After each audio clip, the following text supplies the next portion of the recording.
మరి ఆ సంగతి ఎట్లా? అయ్యే ఖర్చు మీద పడితే ఆయన ఏడేడ తెచ్చి పెడతాడో. ఆయనకు పెళ్ళప్పుడే షైన్ ఎత్తానంటివి, ఆ షైన్ పెట్టకపోతుంది. ఇప్పుడు ఆ పిల్లగాని బర్త్డే చేసుకుంటే ఆయనకి ఇంత బంగారం పెట్టన్నాయి. మొన్న దవాఖానలో ఖర్చు అయితే ఆయనే పెట్టే.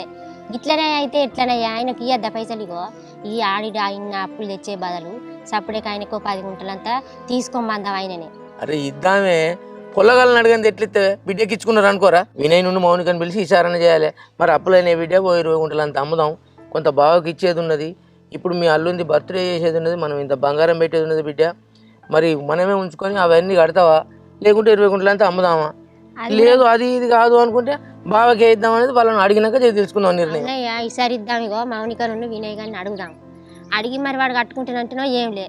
ఇక పెద్దబాబు మరి నన్ను అడిగిన రానే, మీరు నన్ను అడిగితే నేను కట్టుకోపోదునా అంటాడు. మౌనిక కూడా అంటది, వాళ్ళిద్దరిని కూర్చుండబెట్టి అడుగుదాం. అడిగినాక వాడు కాదంటే అల్లునికే ఆ భూమి ఇద్దాం, అల్లునే కట్టుకోమందాం. వినయ్ మౌనిక వచ్చినాక కూర్చుని పెట్టి అడుగుదాం.